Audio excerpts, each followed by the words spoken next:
অনেকেই আছে যারা শীতকালে খিচুড়ি খেতে খুব ভালোবাসে। আমি খুব একটা ভালোবাসি না, মাঝে সাঝে খাই। তো চলো আজকে বানিয়েছিলাম, তাই ভাবলাম তোমাদের সাথে শেয়ার করি।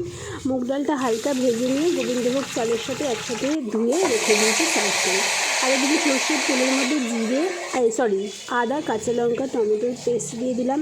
একটু হলুদ গুঁড়ো, জিরে গুঁড়ো, একটু কাশ্মীরি রেড চিলি পাউডার দিয়ে নুন দিয়ে ভালো করে এটাকে ওই 10 মিনিট মতন কষিয়ে নেব। তারপরে ধুয়ে রাখার চাল ডাল একসাথে এর মধ্যে দিয়ে দেবো। দিয়ে খানিকক্ষণ কষিয়ে নিয়ে এর মধ্যে দিয়ে দেবো একদম অনেকটা পরিমাণে জল। এবারে জল কতটা দেবে সেটা সম্পূর্ণ তোমাদের উপর ডিপেন্ড করছে। তবে হ্যাঁ, জলটা অবশ্যই গরম করে দেবে, তাহলে কিন্তু খিচুড়িটা তাড়াতাড়ি হয়ে যাবে, টেস্টও হবে। আর দিয়ে দিলাম একটু আলু আর মটরশুঁটি, তোমরা চাইলে গাজর বিনসও দিতে পারো, খুব ভালো হয় টেস্ট।